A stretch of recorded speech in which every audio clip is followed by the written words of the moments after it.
Parte segunda. Conceptos básicos de logoterapia.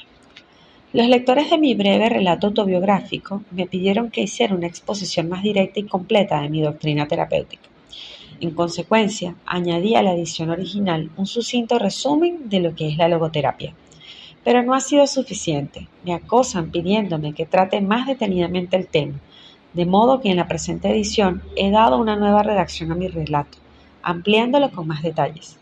No ha sido un cometido fácil. Transmitir al lector en un espacio reducido todo el material que en alemán requirió 20 volúmenes es una tarea capaz de desanimar a cualquiera.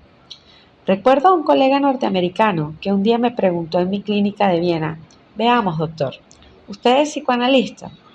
A lo que yo le contesté: «No exactamente psicoanalista, digamos que soy psicoterapeuta». Entonces siguió preguntándome: «¿A qué escuela pertenece usted?». «Es mi propia teoría, se llama logoterapia», le repliqué. «¿Puede definirme en una frase lo que quiere decir logoterapia?». «Sí», le dije, «pero antes que nada, ¿puede usted definir en una sola frase la esencia del psicoanálisis?».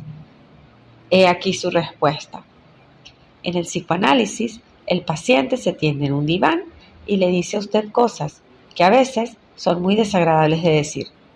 Tras lo cual, y de inmediato yo le devolví la siguiente improvisación. Pues bien, en la logoterapia, el paciente permanece sentado, bien derecho, pero tiene que oír cosas que, a veces, son muy desagradables de escuchar. Por supuesto dije esto en un tono más bien festivo y sin pretender que fuera una versión resumida de la logoterapia. Sin embargo, tiene mucho de verdad, pues comparada con el psicoanálisis, la logoterapia es un método menos retrospectivo y menos introspectivo.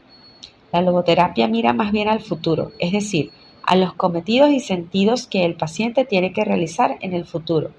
A la vez, la logoterapia se desentiende de todas las formulaciones del tipo círculo vicioso y de todos los mecanismos de retroacción que tan importante papel desempeñan en el desarrollo de las neurosis. De esta forma se quiebra el típico ensimismamiento del neurótico, en vez de volver una y otra vez sobre lo mismo, con el consiguiente refuerzo. ¿Qué duda cabe que mi definición simplificaba las cosas hasta el máximo? Y sin embargo, al aplicar la logoterapia, el paciente ha de enfrentarse con el sentido de su propia vida para, a continuación, rectificar la orientación de su conducta en tal sentido. Por consiguiente, mi definición improvisada de la logoterapia es válida en cuanto que el neurótico trata de eludir el cabal conocimiento de su cometido en la vida y el hacerle sabedor de esta tarea y despertarle a una concienciación plena puede ayudarle mucho a su capacidad para sobreponerse a su neurosis. Explicaré a continuación por qué empleé el término logoterapia para definir mi teoría. Logos es una palabra griega que equivale a sentido, significado o propósito.